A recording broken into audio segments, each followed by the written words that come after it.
నమస్తే, welcome to I news. గతంలో కనీసం ఎమ్మెల్యేగా కూడా పనిచేసిన అనుభవం లేని power star Pawan Kalyan AP deputy CM గా మొదటి 100 రోజుల్లోనే ప్రజా పాలనలో కొత్త రికార్డులు సృష్టిస్తున్నారు.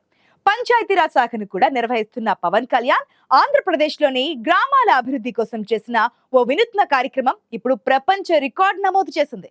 ఇటీవల వచ్చిన వరదల వల్ల నష్టపోయిన గ్రామాలకు సొంతంగా ₹1 కోటి చొప్పున ఇచ్చి తన ఔదార్యం చాటుకున్న పవన్ కళ్యాణ్ ఇప్పుడు ఏపీకి ప్రపంచ రికార్డు రావడానికి కారణం కావడంతో తన పాలనా దక్షతను కూడా చాటుకున్నట్లయింది.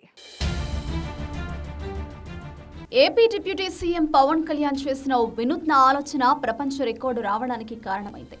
ఆంధ్రప్రదేశ్లోని గ్రామాలను దేశంలోని ఆదర్శ గ్రామాలుగా తీర్చిదిద్దే లక్ష్యంతో గ్రామాభివృద్ధి ప్రణాళికలు తయారు చేయాలని పవన్ కళ్యాణ్ ఆలోచించారు. ఇందుకోసం ఆయా గ్రామాల ప్రజలే సమావేశం ఏర్పాటు చేసుకుని వారికి ఏం కావాలో నిర్ణయించుకునే వెసులుబాటు కల్పించారు. రాష్ట్రంలోని మొత్తం 13,326 గ్రామ పంచాయతీల్లో ఒకే రోజు గ్రామ సభను నిర్వహించారు. స్వర్ణ గ్రామ పంచాయతీ పేరిట నిర్వహించిన ఈ సభలో ₹4,500 కోట్ల విలువైన ఉపాధి హామీ పనుల కోసం ప్రణాళిక సిద్ధం చేశారు. ఈ సభల్లో ఒకే రోజు 1 కోటి మందికి పైగా పాల్గొన్నారు. ఇంత పెద్ద ఎత్తున ఒకే రోజు సభను నిర్వహించడం ప్రపంచంలో మరెక్కడా జరగలేదని వరల్డ్ రికార్డ్స్ యూనియన్ గుర్తించింది. ఈ సభలను ప్రపంచ రికార్డుగా ప్రకటించింది. హైదరాబాద్లోని పవన్ కళ్యాణ్ ఇంటిలో జరిగిన కార్యక్రమంలో రికార్డు ధృవపత్రాన్ని, మెడల్ను world records manager Christopher Taylor Craft Pawan కళ్యాణ్కు అందజేశారు.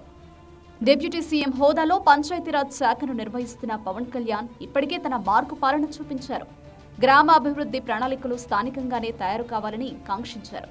ప్రజలు తమకు ఏం కావాలో వారు నిర్ణయించుకోవాలని చెప్పారు. దానికి అనుగుణంగానే గ్రామ సభల్లో తీర్మానాలు చేశారు. ఇటీవల వరదల వల్ల 400 గ్రామ పంచాయతీల దీనస్థితిని చూసిన పవన్ కళ్యాణ్ ఓ మంత్రిగానే కాకుండా ఓ మానవత్వం ఉన్న మనిషిలా స్పందించారు. ఒక్కో గ్రామానికి ₹1,00,000 చొప్పున 400 గ్రామ పంచాయతీలకు 4 కోట్ల విరాళం అందించారు. అంతేకాకుండా భారీ వర్షాలు, వరదల వల్ల నష్టపోయిన ఏపీ, తెలంగాణలో సహాయక చర్యల కోసం ఒక్కో రాష్ట్రానికి ₹1 కోటి చొప్పున విరాళం అందించారు.